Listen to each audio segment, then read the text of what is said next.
During the late 1970s and early 1980s, America created a fleet of reusable spacecraft that would rapidly transform into iconic representations of NASA and American superiority in space exploration. However, this is not one of those vessels. This isn't even from America. This is Kazakhstan. Yet that is an authentic space shuttle, and it was called Buran. The United States wasn't the sole nation capable of constructing a large, white rocket plane. The Soviet Union accomplished this as well. Some observers would argue that the Soviets actually executed it more effectively. Despite this, the Soviet space shuttle remains mostly forgotten, disappearing into obscurity as rapidly as it emerged. The 1970s represented an unusual decade for the United States, a time of transformation. The 1960s had concluded with an intense burst of cultural upheaval. The counterculture movement, the lunar landing, political murders, civil rights struggles, the Vietnam conflict, Richard Nixon, and then, as swiftly as it had begun, it was finished. Circumstances had grown quieter as the world anticipated what would come next. Within NASA, similar cultural transformation had taken root. They had triumphed in the space race. America had reached the moon so frequently that they had already grown disinterested, and the Apollo program was concluded. So what came next? The space shuttle had been promised as the next major achievement. The concept had originated from the innovation of the late 1960s, a reusable workhorse spacecraft capable of transporting people and cargo to low Earth orbit repeatedly. The utility vehicle of the space program, and it would usher in a new age of construction in low Earth orbit, creating space stations, fuel storage facilities, interplanetary transport vessels. The space shuttle would unlock access to the solar system. Meanwhile, within the Soviet Union, a comparable period of transition was occurring. They had finished on the defeated side of the space race. They had failed to match the Americans' pace, and no Soviet cosmonaut would ever set foot on the moon. However, they didn't surrender. That wasn't the Soviet Union's way. They simply redirected the emphasis of their space program. The Soviets harbored many of the same concepts as the Americans. They became somewhat fixated on constructing space stations and dispatching probes to Venus. It remained a highly productive period for their space program. While the Cold War continued throughout this decade, tensions had significantly diminished. By the middle of the 1970s, the two superpowers were beginning to collaborate, even in space. This was best demonstrated by the 1975 Apollo-Soyuz docking mission. The concept was straightforward. The Americans would launch an Apollo spacecraft into orbit. The Soviets would launch their Soyuz. Then the two would rendezvous and dock together. When the hatch opened, the two mission commanders clasped hands and commenced 2 days of international cooperation in space. The crews performed experiments together, shared meals, and examined each other's spacecraft. Then they undocked and returned home. On the surface, the mission was broadly considered a tremendous step toward enduring peace. However, inside the Soviet Union, it accomplished very little to ease their suspicions. The Soviets were troubled by NASA's new space shuttle program. From their perspective, this was actually a space weapon disguised.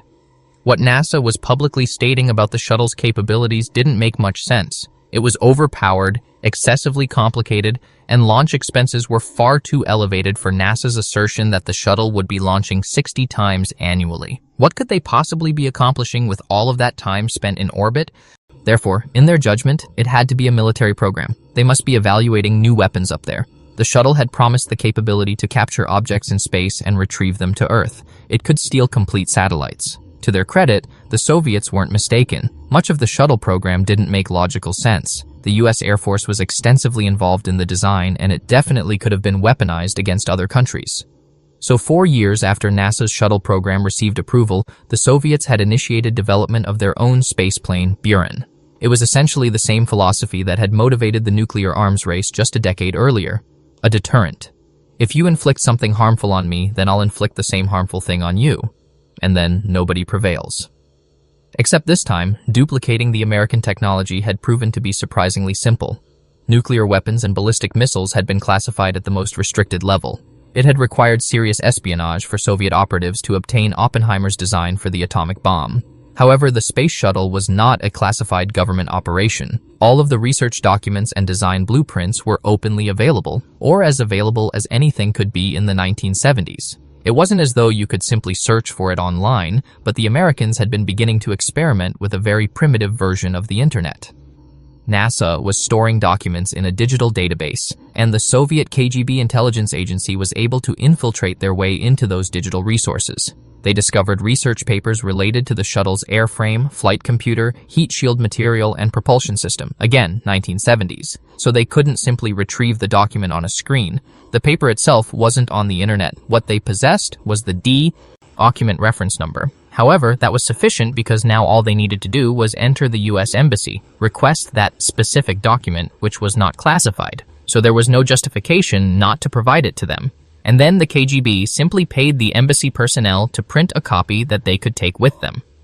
The Soviets employed this technique to obtain over 3,000 documents related to NASA's space shuttle development. It became so problematic that when Americans finally discovered what they were doing, NASA had to begin publishing fraudulent research papers with incorrect information that would mislead the Soviets. But even with the ability to replicate NASA's design, note for note, the Soviets implemented some major modifications in how they approached Buran. The most significant difference was in the propulsion system. The shuttle orbiter had 3 integrated rocket engines, and they required fuel, enormous quantities of it, but there was nowhere near sufficient space on the orbiter to store it all. Therefore, the shuttle had to be attached to a massive external fuel tank.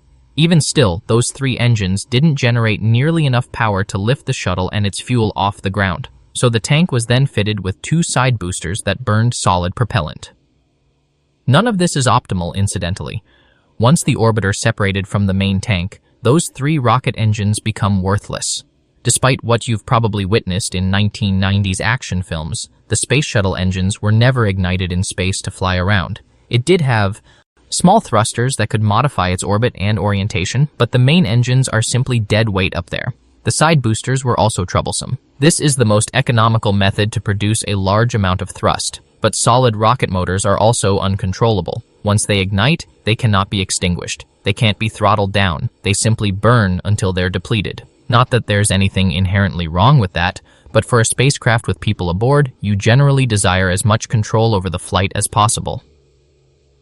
To their credit, the Soviets were able to recognize most of the deficiencies with NASA's shuttle design and develop their own solutions. First, Buran did not have rocket engines. They recognized that it was fundamentally useless to install them on the orbiter, so they simply didn't do that. Instead, they did something quite ingenious. They installed jet engines on their shuttle like an aircraft. These also cannot help it maneuver in space, but it does mean that when the shuttle is within Earth's atmosphere, it can fly under its own power.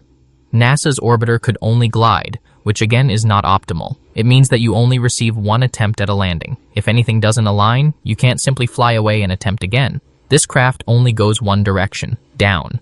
The NASA orbiter also had no abort system of any type, while the Soviets incorporated ejection seats into their own design. So not only could Buran fly and land like a conventional jet aircraft, it could also take off like one, meaning it could easily relocate from one location to another without any specialized hardware. But the most significant change that they made was concentrating all of the rocket power into a dedicated booster stage for Buran. This would essentially become an independent super heavy launcher in its own right, something that the shuttle's seat would ride to orbit, but it could also transport different payloads as well. They named the booster stage Energia, which means energy, and it was filled with that. Just like the American shuttle, the center core of Energia burned liquid hydrogen fuel for maximum efficiency. Then they elevated it a level by using 4 engines while NASA only had 3. And then, instead of attaching simple solid fuel boosters to the sides like the Americans, Energia had 4 orbital-class Zenit rockets attached, each equipped with the single most powerful liquid-fueled rocket engine ever created, the RD-170.